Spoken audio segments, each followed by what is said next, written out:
नमस्कार दोस्तों, मैं अश्विनी कुमार कृष्णा एकेडमी अजमेर के यूट्यूब चैनल पर आपका हार्दिक स्वागत करता हूं। आज हमारा हड़प्पा सभ्यता का अगला पार्ट है, जिसमें हम अध्ययन करेंगे हड़प्पा सभ्यता का उद्भव देशीय उत्पत्ति के सिद्धांत के अनुसार। यानी कि हमने पिछली क्लास में पढ़ा था कि हड़प्पा सभ्यता की जो उत्पत्ति है उसके सामान्यतः दो सिद्धांत माने जाते हैं।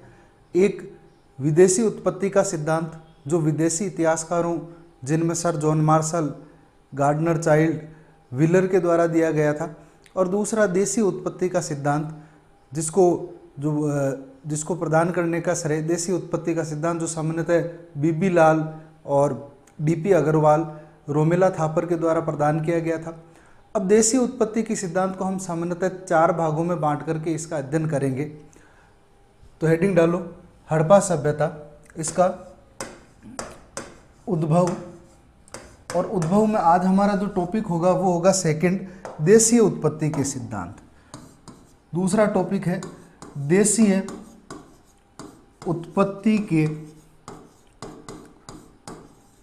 सिद्धांत।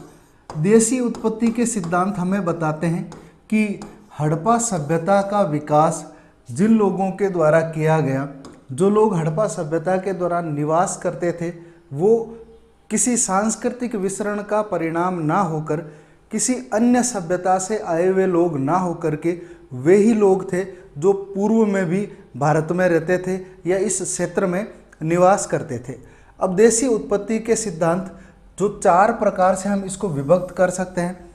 सबसे पहला देशी उत्पत्ति का सिद्धांत आर्यों से हड़प्पा सभ्यता की उत्पत्ति, यानी कि जो आर्य थे, इन आर्यों के साथ में आर्यों से उत्पत्ति का सिद्धांत। यानी कि पहला सिद्धांत हमें कहता है कि हड़प्पा सभ्यता की उत्पत्ति उन्हीं आर्यंस के द्वारा की गई थी जो आर्यंस बाद में वैदिक सभ्यता के दौरान सप्त सिंधु प्रदेश में निवास करने लगे और जिन लोगों की सभ्यता वैदिक सभ्यता कहलाई।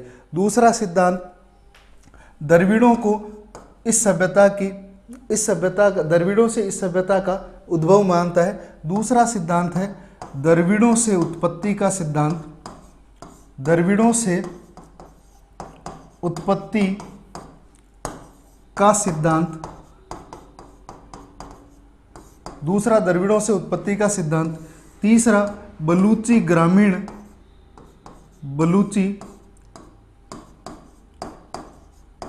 ग्रामीण सभ्यता से, बलूची ग्रामीण सभ्यता से हड़प्पा सभ्यता की उत्पत्ति बताता है। फिर इसके बाद हम चौथा सिद्धांत जिसका अध्ययन करेंगे, क्रमिक विकास का सिद्धांत। चौथा सिद्धांत क्रमिक विकास का सिद्धांत। क्रमिक विकास का सिद्धांत जो हमें बताता है कि हड़प्पा सभ्यता की उत्पत्ति एक क्रम में हुई। सर्वप्रथम प्राक हड़प्पा, तत्पश्चात हड़प्पा का जो काल है वो विकसित हुआ और सबसे अंत में उत्तर हड़प्पा। तो सबसे पहले हम बात करेंगे पहला जो सिद्धांत था हड़प्पा सभ्यता की उत्पत्ति का, आर्यों से हड़प्पा सभ्यता की उत्पत्ति। तो पहला आर्यों से हड़प्पा सभ्यता की उत्पत्ति का सिद्धांत। आर्यों से हड़प्पा सभ्यता का विकास या आर्यों से हड़प्पा सभ्यता की उत्पत्ति। अब देखो, जो वैदिक आर्य थे उन वैदिक आर्यों से हड़प्पा सभ्यता की जो उत्पत्ति का सिद्धांत है वो बीबी लाल के द्वारा प्रदान किया गया। किसके द्वारा प्रदान किया गया था? बीबी लाल। ब्रजभूषण लाल ने सर्वप्रथम ये सिद्धांत दिया कि हड़प्पा सभ्यता में निवास करने वाले लोग किसी सांस्कृतिक विसरण का परिणाम ना होकर के वही लोग थे जिनके द्वारा बाद में वैदिक सभ्यता विकसित की गई थी। यानी कि वैदिक आर्यों को ही हड़प्पा सभ्यता का उत्पत्तिकर्ता मानने का जो सिद्धांत है वो किसके द्वारा दिया गया था? बीबी लाल के द्वारा प्रदान किया गया था। यहाँ पे मोस्ट इंपॉर्टेंट चीज़ हमें याद रखनी है बीबी लाल की। फिर इसके बाद में आर्यों को हड़प्पा सभ्यता का उत्पत्तिकर्ता माना गया। तो इसके समर्थन में कई इतिहासकारों के द्वारा अलग अलग तर्क प्रदान किए गए। जैसे हम बात करते हैं प्रोफेसर मीडो की, तो सर्वप्रथम प्रोफेसर मीडो ने बीबी लाल के मत का समर्थन करते हुए, प्रोफेसर मीडो ने बीबी लाल के मत का समर्थन करते हुए यह बताया कि हड़प्पा सभ्यता से भी प्राचीन एक सभ्यता जो 3300 ईसा पूर्व में जो भारत की सबसे प्राचीन सभ्यता मानी जाती है, सरस्वती नदी घाटी सभ्यता, सरस्वती नदी घाटी सभ्यता, सरस्वती नदी घाटी सभ्यता। तो प्रोफेसर मीडो के अनुसार सरस्वती नदी घाटी सभ्यता जिसकी अवधि सामान्यतः 3300 ईसा पूर्व थी, जो भारत की सबसे प्राचीनतम सभ्यता थी, हड़प्पा सभ्यता का विकास इस सरस्वती नदी घाटी सभ्यता से ही माना है प्रोफेसर मीडो ने। तो इस आधार पर अपन कह सकते हैं कि हड़प्पा सभ्यता की उत्पत्ति आर्यों के द्वारा की गई थी, क्योंकि सरस्वती नदी घाटी सभ्यता में किन लोगों का निवास था? आर्यों का निवास था। फिर इसके बाद में हम बात करते हैं दूसरा जो समर्थक था वो था प्रोफेसर वाकणकर।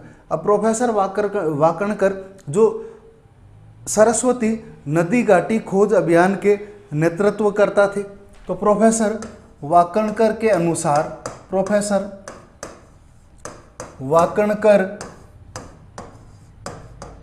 के अनुसार जो प्रोफेसर वाकणकर थे, सबसे पहले हम बात करते हैं कि प्रोफेसर वाकणकर कौन थे। तो प्रोफेसर वाकणकर सरस्वती नदी घाटी, सरस्वती नदी घाटी अभियान के, सरस्वती नदी घाटी खोज अभियान के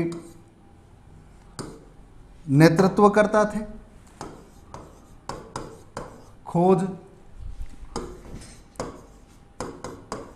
अभियान के नेतृत्व करता।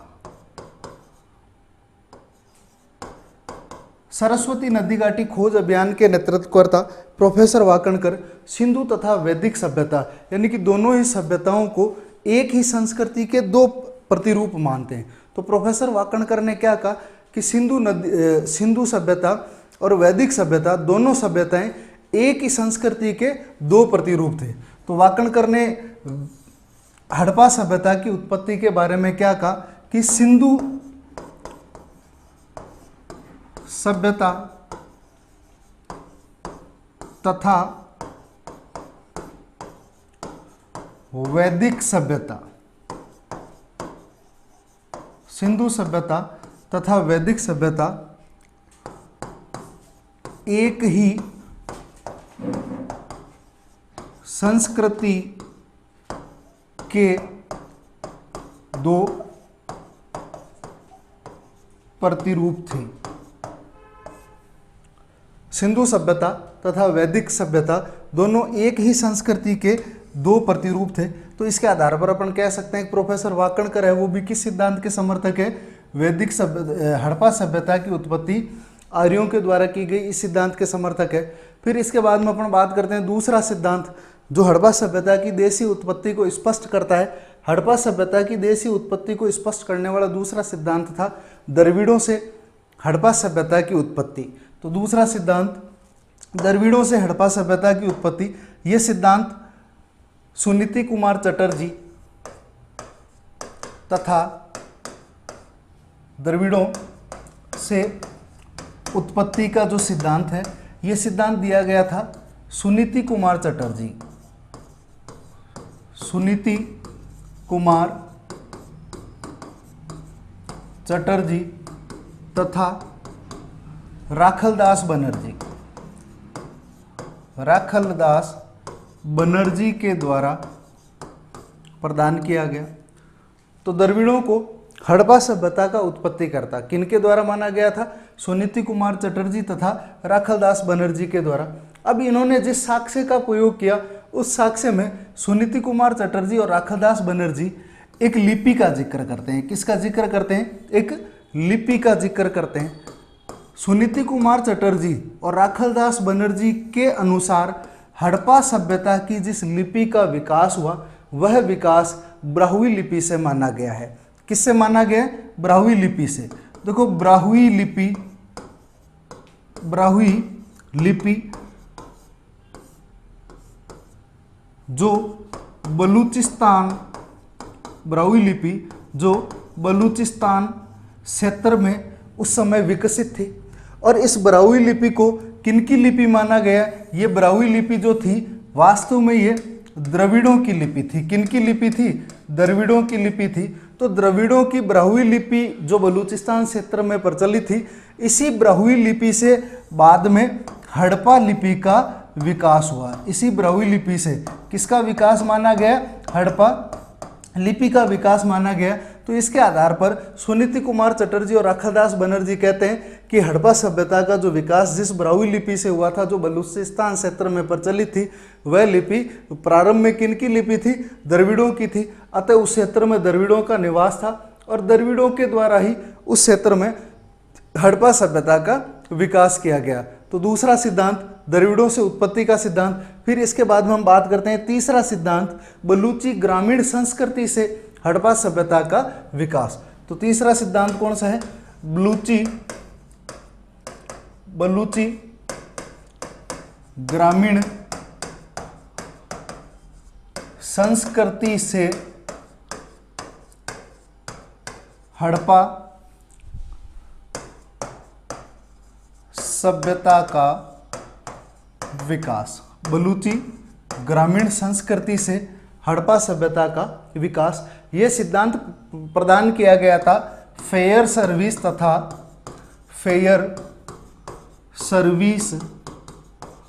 तथा रोमिला थापर के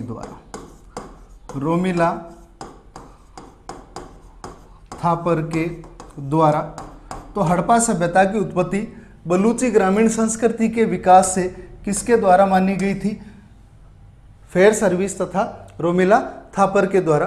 फेयर सर्विस और रोमिला थापर का कहना था कि प्रारंभ में बलूचिस्तान क्षेत्र में जो संस्कृति विकसित हुई थी, उस संस्कृति का विसरण हुआ और धीरे धीरे वहाँ से लोग निकल करके सिंधु नदी घाटी की जो सिंधु नदी घाटी थी उसमें आकर के निवास करने लगे और उनके द्वारा एक नवीन सभ्यता का उद्भव किया गया। और वो सभ्यता कौन सी थी? हड़प्पा सभ्यता थी। तो हमने 3 सभ्यताएं पढ़ ली। पहली आर्यों से हड़प्पा 3 उत्पत्ति के सिद्धांत पढ़ लिए देसी उत्पत्ति के। पहली आर्यों से उत्पत्ति, दूसरी द्रविड़ों से उत्पत्ति और तीसरी बलूची ग्रामीण संस्कृति से हड़प्पा सभ्यता का विकास। फिर इसके बाद में हम बात करते हैं देसी उत्पत्ति का चौथा और अंतिम जो सिद्धांत था, क्रमिक विकास का सिद्धांत। क्रमिक विकास का सिद्धांत। हम बात करते हैं क्रमिक विकास के सिद्धांत की। तो क्रमिक विकास का सिद्धांत क्या कहता है कि प्रारंभ में शुरुआत में कुछ लोग आए, फिर उनके द्वारा विकास किया गया, फिर धीरे धीरे वो बढ़ती हुई विकसित से अंतिम समय की ओर अग्रसर। यानी कि क्रमिक विकास का सिद्धांत प्रदान करते समय अमलानंद घोष तथा डीपी अग्रवाल के द्वारा हड़प्पा सभ्यता को 3 अलग अलग क्रमों में विभाजित किया गया। तो क्रमिक विकास का सिद्धांत किनके द्वारा दिया गया था? अमलानंद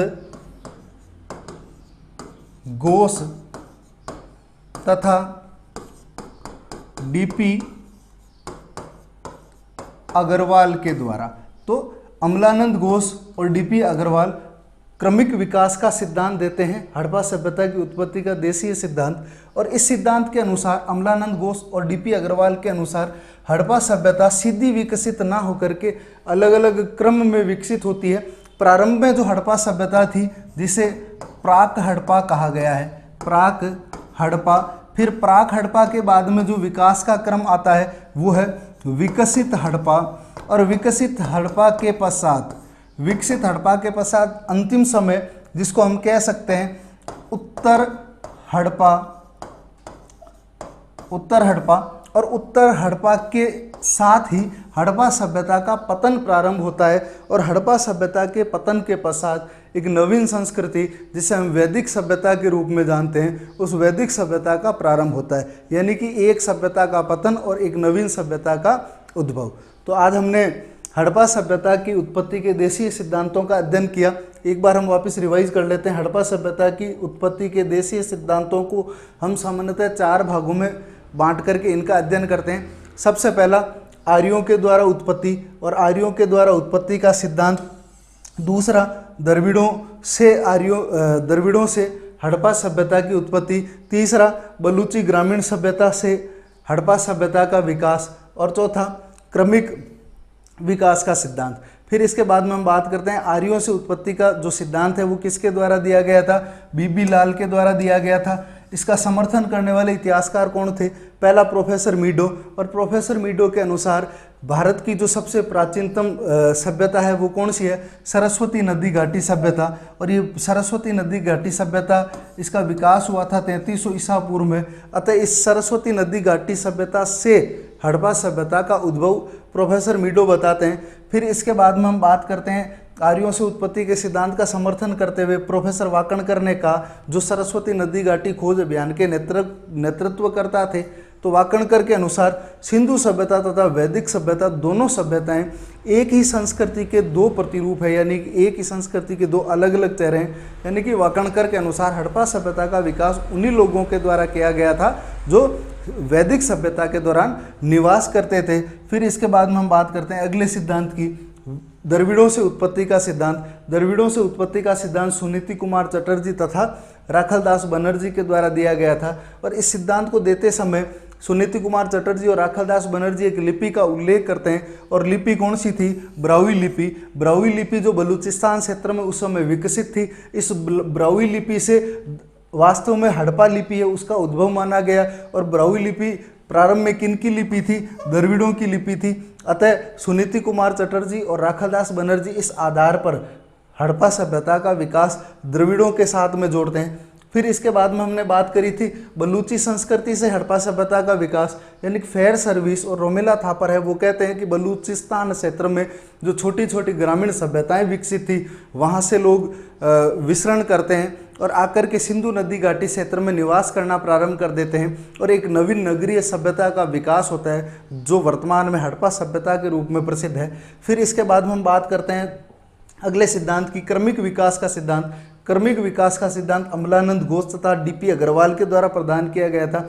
और अमलानंद घोष तथा डीपी अग्रवाल के अनुसार हड़प्पा सभ्यता का विकास सीधा न होकर के अलग अलग क्रमों में हुआ और 3 क्रमों में अमलानंद घोष तथा डीपी अग्रवाल ने हड़प्पा सभ्यता का विकास दर्शाया है। सबसे पहला जो चरण था वो प्राक हड़प्पा काल कहलाता है, दूसरा चरण विकसित हड़प्पा काल कहलाता है और तीसरा चरण उत्तर हड़प्पा काल कहलाता है।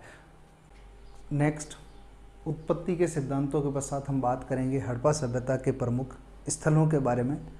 हड़प्पा सभ्यता के प्रमुख स्थल हमने पहले बात करी थी हड़प्पा सभ्यता का स्थिति और विस्तार। उस समय मैंने आपको बताया था कि हड़प्पा सभ्यता का जो विस्तार है वो 3 देशों में है और इन 3 देशों में सबसे पहले सबसे कम स्थल जिस देश में है वो है अफगानिस्तान, फिर अफगानिस्तान के बाद में पाकिस्तान और पाकिस्तान के बाद में भारत। पाकिस्तान के बाद भारत और सर्वाधिक स्थल जिस देश में है वो देश कौन सा है? भारत। अब हम सबसे पहले बात करते हैं हड़प्पा सभ्यता के प्रमुख स्थलों के बारे में। सबसे पहले अफगानिस्तान। अफगानिस्तान में हड़प्पा सभ्यता के सामान्यतः जो प्राप्त स्थल है वो 2 है, एक मुंडीगाक और दूसरा सोरतगुई। मुंडीगाक और सोरतगुई। मुंडीगाक और सोरतगुई जो हड़प्पा सभ्यता है, इस हड़प्पा सभ्यता के सामान्यतः जो सवाल पूछे जाते हैं मुंडीगाक और सोरतगुई के संबंध में, एक तो सवाल पूछा जाता है कि हड़प्पा सभ्यता में वह स्थल जहाँ से नहरों के अवशेष प्राप्त होते हैं, तो हमारा जवाब होना चाहिए अफगानिस्तान में जो मुंडीगाक और सोरतगुई है जहाँ से नहरों के अवशेष या नहरों के प्राचीनतम साक्ष्य प्राप्त होते हैं। तो मुंडीगाक और सोरतगुई यानी कि अफगानिस्तान से नहरों के प्राचीनतम अवशेष प्राप्त होते हैं, प्राचीनतम अवशेष प्राप्त होते हैं। इनके अतिरिक्त हड़प्पा सभ्यता में किसी भी अन्य स्थल से नहरों के साक्ष्य प्राप्त नहीं होते हैं। नहरों के साक्ष्य केवल और केवल कहाँ से प्राप्त होते हैं? अफगानिस्तान के जो क्षेत्र है मुंडीगाक और सोरतगुई यहाँ से। फिर इसके बाद में हम बात करते हैं मुंडीगाक और सोरतगुई और प्रसिद्ध क्यों थे? मुंडीगाक और सोरतगुई प्रसिद्ध थे लाजवर्द के लिए। लाजवर्द हम कह सकते हैं एक स्टोन होता है जिसको अपन सामान्य शब्दों में कह सकते हैं रूबी, यानी कि जो नीला पत्थर जिसको अंगूठी में धारण किया जाता है, उस रूबी का या लाजवर्द का जो आयात है वो कहाँ से किया जाता था? हड़प्पा सभ्यता के लोग इसका आयात कहाँ से करते थे? मुंडीगाक और सोरतगुई यानी कि अफगानिस्तान से करते थे। तो अफगानिस्तान प्रमुख स्थल कौन कौन से? एक है मुंडीगाक, दूसरा सोरतगुई। अब मुंडीगाक और सोरतगुई के बारे में सामान्यतः परीक्षा में जो सवाल पूछे जाते हैं वो कौन कौन से? पहला, नहरों के प्राचीनतम अवशेष हमें कहाँ से प्राप्त होते हैं? अफगानिस्तान से प्राप्त होते हैं। हड़प्पा सभ्यता के वे स्थल जहाँ से नहरों के प्राचीनतम साक्ष्य प्राप्त होते हैं, मुंडीगाक और सोरतगुई अफगानिस्तान।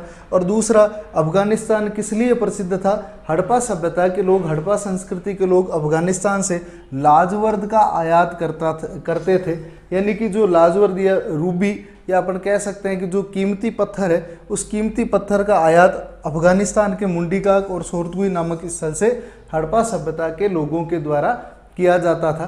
तो दो इम्पोर्टेंट स्थल अफगानिस्तान के। फिर इसके बाद में हम बात करेंगे पाकिस्तान की। अब पाकिस्तान के जो प्रमुख स्थल है, पाकिस्तान के प्रमुख स्थलों में जिनका हम अध्ययन करेंगे, तो हेडिंग डालो पाकिस्तान। और पाकिस्तान के जो महत्वपूर्ण स्थल जिनका हमें अध्ययन करना है वो कौन कौन से हैं? सबसे पहले हड़प्पा, सबसे महत्वपूर्ण और सबसे पहला हड़प्पा। फिर हड़प्पा के बाद में हम बात करेंगे मोहनजोदड़ो की, मोहनजोदड़ो। मोहनजोदड़ो के बाद तीसरा है चहुंदड़ो। मोहनजोदड़ो के बाद तीसरा चहुंदड़ो।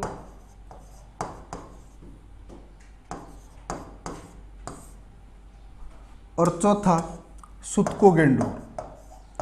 चौथा सुतको गेंडोर। अब इसमें हम बात करते हैं हड़प्पा सभ्यता में। हड़प्पा पहला स्थल जिसका उत्खनन हुआ था, हड़प्पा सभ्यता का पहला स्थल जिसका उत्खनन हुआ था वो कौन सा था? हड़प्पा था। फिर इसके बाद में हड़प्पा सभ्यता का यदि अपन सबसे बड़ा नगर कह दें, या अपन कह सकते हैं हड़प्पा सभ्यता के सबसे बड़े जो अवशेष है वो हमें कहाँ से प्राप्त होते हैं? तो मोहनजोदड़ो। और मनके या कॉस्मेटिक आइटम के रिलेटेड यदि सवाल पूछ लिया जाए कि कॉस्मेटिक आइटम या अपन कह सकते हैं सौंदर्य प्रसाधन सामग्री सर्वाधिक किस स्थल से प्राप्त होती है, तो चौंदड़ो और सुतको गेंडोर। ये हड़प्पा सभ्यता का सबसे पश्चिमी हिस्सा था, यानी कि हड़प्पा सभ्यता का पश्चिमतम बिंदु यदि पूछ लिया जाए परीक्षा में तो हमारा जवाब क्या होगा? सुतको गेंडोर। यानी कि हड़प्पा, मोहनजोदड़ो, चौंदड़ो और सुतको गेंडोर पाकिस्तान में स्थित सिंधु घाटी सभ्यता या हड़प्पा सभ्यता के वह स्थल जिनका हम विस्तृत यहाँ पर अध्ययन करेंगे। नेक्स्ट हम बात करेंगे पाकिस्तान से प्राप्त हड़प्पा सभ्यता के प्रमुख स्थलों में। और पहला जो प्रमुख स्थल था हड़प्पा सभ्यता का वो था हड़प्पा। अब जब हड़प्पा के बारे में हम बात करते हैं तो जो सामान्य बेसिक जानकारी, सबसे पहले हड़प्पा है, इसकी खोज कब हुई, हड़प्पा का उत्खनन है वो कब प्रारंभ हुआ, सर्वप्रथम इसके जो उत्खनन करता थे वो कौन थे। तो हम बात करते हैं हड़प्पा नामक स्थल। सबसे पहले हड़प्पा, इसकी जो खोज है वो हुई थी 1921 में। और 1921 ईस्वी में इसका पहली बार उत्खनन करने के लिए सर जॉन मार्शल ने जिस व्यक्ति के नेतृत्व में अपना दल भेजा था, राय बहादुर दयाराम साहनी। राय बहादुर दयाराम साहनी। राय बहादुर दयाराम साहनी 1921 में सर्वप्रथम हड़प्पा जाते हैं और जाकर के वहाँ का उत्खनन इनके द्वारा प्रारंभ किया गया। फिर इसके बाद में हम बात करते हैं हड़प्पा की जो जानकारी है, ये कई बार परीक्षा में सवाल पूछा जाता है कि हड़प्पा की जानकारी का जो प्रमुख स्रोत है वो क्या है। तो हड़प्पा की जानकारी का जो प्रमुख स्रोत है वो पुरातात्विक है। कौन से हैं? पुरातात्विक, यानी कि पुरातात्विक उत्खनन के द्वारा हड़प्पा नामक स्थल के बारे में सर्वाधिक जानकारी प्राप्त होती है। फिर इसके बाद में हम बात करते हैं हड़प्पा, इसकी स्थिति किस प्रकार की, ये कहाँ पर स्थित है। तो हड़प्पा रावी नदी के बाएं तट पर, हड़प्पा रावी नदी के बाएं तट पर स्थित है, रावी नदी के बाएं किनारे पर स्थित है। हड़प्पा वर्तमान में पाकिस्तान के पंजाब प्रांत में पड़ता है। वर्तमान में ये कहाँ पर है? जिस समय इसका सर्वप्रथम उत्खनन हुआ था तब ये हिंदुस्तान में था, लेकिन तत्पश्चात ये वर्तमान में पाकिस्तान के पंजाब प्रांत में मांटगोमरी जिला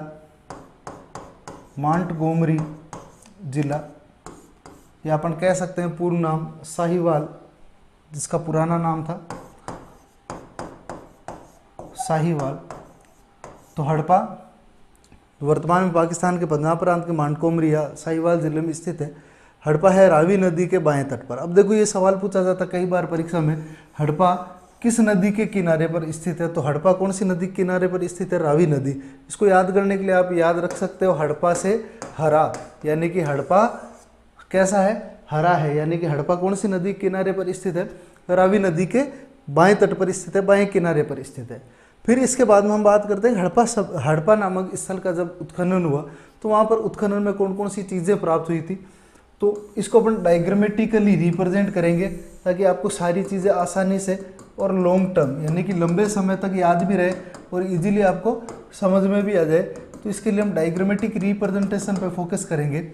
हम बात करेंगे हड़प्पा के बारे में। हड़प्पा नामक जो नगर था वो 2 भागों में विभाजित था। कितने भागों में विभाजित मिला? 2 भागों में। वैदिक सभ्यता के सामान्यतः नगर है वो कितने भागों में विभाजित मिलते हैं? 2 भागों में विभाजित मिलते हैं। और हड़प्पा भी कितने भागों में विभाजित था? 2 भागों में विभाजित। एक यह क्षेत्र जिसे दुर्ग टीला कहा गया है, ये कौन सा हिस्सा है? दुर्ग टीला। और दूसरा नगर टीला। एक क्षेत्र क्या कहलाता था? जो ऊंचाई पे बना हुआ था वो दुर्ग टीला, और दूसरा हिस्सा क्या कहलाता था? नगर टीला। नगर टीला यानी कि सीटाडेल। दुर्ग टीला यानी कि सीटाडेल। अब हम बात करते हैं, दुर्ग टीला ऊंचाई पे बना हुआ था और नगर टीला वो निचला नगर भी कह सकते हैं इसको, नगर टीला या सामान्य नगर। सामान्य नगर। अब हम बात करते हैं हड़प्पा सभ्यता, हड़प्पा नामक जो स्थल है ये 2 भागों में विभाजित था, एक दुर्ग टीले के रूप में, एक नगर टीले के रूप में। इन दोनों टीलों को, एक को ए और दूसरे को बी की संज्ञा दी थी। कई बार सवाल पूछा जाता है परीक्षा में, हड़प्पा के टीलों को माउंट ए बी की संज्ञा किसके द्वारा प्रदान की गई? तो हड़प्पा के जो टीले थे, पहला टीला ए और दूसरा टीला बी, तो इन दोनों टीलों को माउंट ए बी किसने कहा है? तो हड़प्पा के टीलों को माउंट ए बी की संज्ञा किसके द्वारा प्रदान की गई थी? मार्टिमर व्हीलर के द्वारा। किसके द्वारा प्रदान की गई थी? मार्टिमर व्हीलर के द्वारा प्रदान की गई। हड़प्पा के टीलों को माउंट ए बी की संज्ञा किसने दी? मार्टिमर व्हीलर ने दी। हड़प्पा रावी नदी के कौन से तट पर स्थित है? बाएं किनारे पर स्थित है। हड़प्पा है वो कितने भागों में विभाजित था? हड़प्पा 2 भागों में विभाजित था, एक ऊंचाई पर स्थित दुर्ग टीला, दूसरा सामान्य टीला। अब हम बात करते हैं दुर्ग टीला क्यों कहा गया? क्योंकि ये ऊंचाई पर स्थित था और इसके 4 दीवारी थी, अतः इसको माना गया है कि ये उस समय के जो विद्वान लोग थे या उस समय के जो हाई क्लास के लोग थे, उन हाई क्लास के लोगों का निवास स्थल था, इसलिए इसको क्या कहा गया? दुर्ग टीला कहा गया। फिर इसके बाद में हम बात करेंगे सबसे पहले दुर्ग टीले की। हड़प्पा सभ्यता का दुर्ग टीला है, उस दुर्ग टीले की बनावट किस प्रकार की थी? सबसे पहले हड़प्पा सभ्यता है उसमें जो जो चीज़ें मिली थी, दुर्ग टीला, इस दुर्ग टीले से 6-6 की कतार में 2 अन्नागार मिले। क्या मिले? विशाल अन्नागार। क्या मिले? विशाल अन्नागार। अब देखो विशाल अन्नागार यानी कि 6 अन्नागार इस तरफ और 6 अन्नागार किस तरफ थे? इस तरफ थे, यानी कि आमने सामने 6-6 की कतारों में 12 अन्नागार प्राप्त हुए। और ये जो अन्नागार थे, इन अन्नागार के पास में 18 वृत्ताकार चबूतरे, कितने वृत्ताकार चबूतरे थे? 18 वृत्ताकार चबूतरे प्राप्त हुए। 18 वृत्ताकार चबूतरे प्राप्त हुए। और ये जो 18 वृत्ताकार चबूतरे थे, इन 18 वृत्ताकार चबूतरों में से एक चबूतरा जो सबसे बड़ा था, इसके बीचों बीच एक काष्ठ की ओखली प्राप्त हुई है। क्या प्राप्त हुई है? काष्ठ की ओखली प्राप्त हुई है। काष्ठ की ओखली यानी कि हमने जो मिर्ची कूटने के लिए जो काम आती है, काष्ठ की ओखली कहाँ से प्राप्त हुई है? हड़प्पा से प्राप्त हुई है। तो सबसे पहले 6 की पंक्तियों में 12 विशाल अन्नागार कहाँ से प्राप्त हुए हैं? हड़प्पा से। 18 वर्ताकार चबूतरे और एक चबूतरा है, उसके बीच में क्या थी? काष्ठ की ओखली थी। फिर इसके बाद में हम बात करते हैं कि ये जो वर्ताकार चबूतरे और ये जो अन्नागार था, इनके साथ में और भट्टियां भी प्राप्त हुई है। क्या प्राप्त हुई है? भट्टियां, यानी कि तांबा गलाने की भट्टियां भी प्राप्त होती है। कहाँ से? हड़प्पा से। तो पहली चीज काष्ठ की ओखली, 18 वर्ताकार चबूतरे, दूसरा अन्नागार और तांबा गलाने की भट्टियां। फिर इसके बाद में हम बात करते हैं हड़प्पा से प्राप्त जो अन्य अवशेष थे।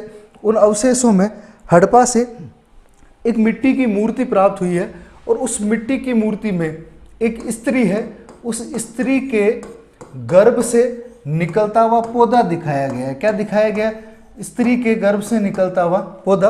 अब देखो, ये जो मुहर थी, इस मुहर के दो पार्ट थे, एक पहला वाला भाग और एक आगे वाला भाग और दूसरा पीछे वाला भाग। अब देखो, आगे वाला भाग है, उस पर तो क्या है? स्त्री के गर्भ से निकलता हुआ पौधा, यानी कि सामान्यतः इसको किसका प्रतीक माना गया है? उर्वरता की देवी के रूप में माना गया है। किसके प्रतीक के रूप में माना गया? उर्वरता की देवी, यानी कि मदर ऑफ फर्टिलिटी। और दूसरा जो भाग था, दूसरे भाग में क्या था? एक पुरुष खड़ा है। कौन खड़ा है? एक पुरुष खड़ा है और इस पुरुष के हाथ में क्या है? चाकू। पुरुष के हाथ में क्या है? चाकू है। और इसके सामने एक महिला खड़ी है और महिला अपन कह सकते हैं सरेंडर की मुद्रा, यानी कि दोनों हाथों को ऊपर करके खड़ी है, यानी कि एक महिला खड़ी है हाथ उठाकर। महिला कैसे खड़ी है? सरेंडर की मुद्रा में महिला खड़ी है। तो यहां से एक मोहर प्राप्त हुई है, मिट्टी की मोहर। उस मोहर के एक भाग पर स्त्री के गर्भ से निकलता हुआ पौधा, जो सामान्यतः किसका प्रतीक है? उर्वरता की देवी के रूप में जिसको पूजा जाता था। और दूसरे यानी कि पृष्ठ भाग पर पुरुष, और पुरुष के हाथ में क्या है? चाकू। और महिला है, उसके सामने किस मुद्रा में खड़ी हो रखी है? सरेंडर की मुद्रा में खड़ी हो रखी है। फिर इसके बाद में अपन बात करते हैं हड़प्पा सभ्यता से जो प्राप्त अन्य अवशेष थे, महत्वपूर्ण अवशेष। इन महत्वपूर्ण अवशेष में यहाँ से जो अन्नागार प्राप्त हुए, इन अन्नागारों के बारे में हमने पहले ही बात करी थी कि हड़प्पा सभ्यता के प्रमुख स्थल मोहनजोदड़ो और हड़प्पा से जो अन्नागार प्राप्त हुए थे, इन अन्नागार में डिवाइडेशन के लिए जिन लकड़ी के फंटों का प्रयोग किया जाता था, जिनको सामान्यतः क्या कहा गया? शाहतीर कहा गया है। क्या कहा गया?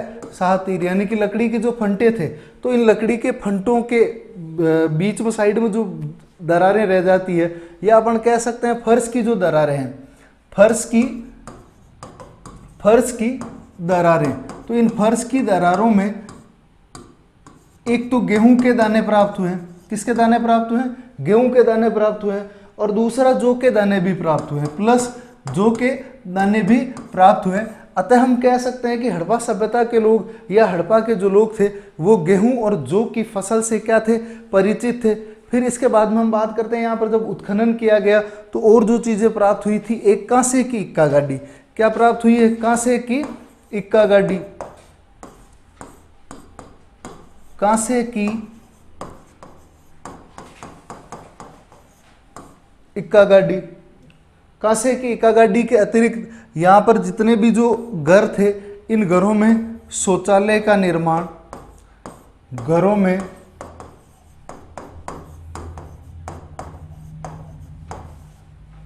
शौचालय,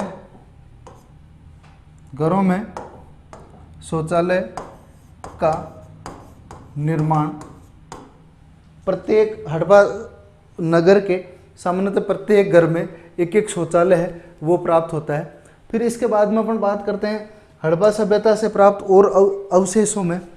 हड़प्पा सभ्यता का जो सामान्य नगर था या जो सामान्य निवास जहाँ पर सामान्य नागरिक रहते थे, यदि इसकी अपन बात करें तो यहाँ पर सड़कें थी वो किस प्रकार की थी?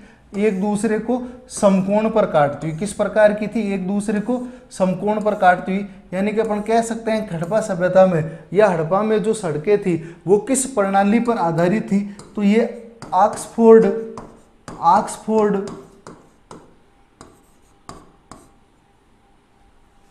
या समकोण पर काटती हुई सड़कें थी,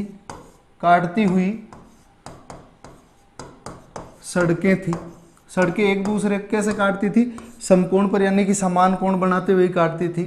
फिर इसके बाद में हम बात करते हैं हड़प्पा सभ्यता का जो सामान्य निवास था, इस सामान्य निवास के दक्षिण भाग में 2 कब्रिस्तान प्राप्त हुए, ग्रेवयार्ड। क्या प्राप्त हुए? 2 कब्रिस्तान प्राप्त हुए। एक कब्रिस्तान जिसका नाम था R37 और दूसरा कब्रिस्तान जिसका नाम था H। अब देखो R37 है ना, ये सामान्य निवासियों के लिए था। किन के लिए था? सामान्य निवासियों के लिए, यानी कि जो वहाँ के लोग थे उन लोगों के लिए कौन से कब्रिस्तान का प्रयोग किया गया था? R37 का। और कब्रिस्तान H था, ये विजातीय संस्कृति के लोगों के लिए। किन के लिए था? विजातीय संस्कृति के लोगों के लिए, यानी कि बाहर से कोई आदमी आया हुआ है और वो मर जाता है तो उसको दफनाने के लिए कौन से कब्रिस्तान का प्रयोग किया जाता था? वहाँ के लोगों के द्वारा कब्रिस्तान H का प्रयोग किया जाता था। अब बोलो कब्रिस्तान H का प्रयोग कैसे होता था? तो यहाँ से एक ताबूत भी मिलता है। देखो R37 में किसी भी प्रकार का कोई ताबूत वगैरह प्राप्त नहीं होता है, लेकिन कब्रिस्तान H है, इस कब्रिस्तान H से एक ताबूत भी प्राप्त होता है। क्या प्राप्त होता है? एक ताबूत भी प्राप्त होता है, जिसके आधार पर अपन कह सकते हैं कि हड़प्पा सभ्यता का जो हड़प्पा स्थल है, यहाँ से कब्रिस्तान H प्राप्त हुआ है, इसमें से हमें क्या प्राप्त होता है? एक ताबूत भी प्राप्त होता है। इसके अतिरिक्त और भी कई चीज़ें हैं जो हम आगे नगर नियोजन में या जो आर्थिक स्थिति है उसमें अपन अध्ययन करेंगे हड़प्पा के संदर्भ में।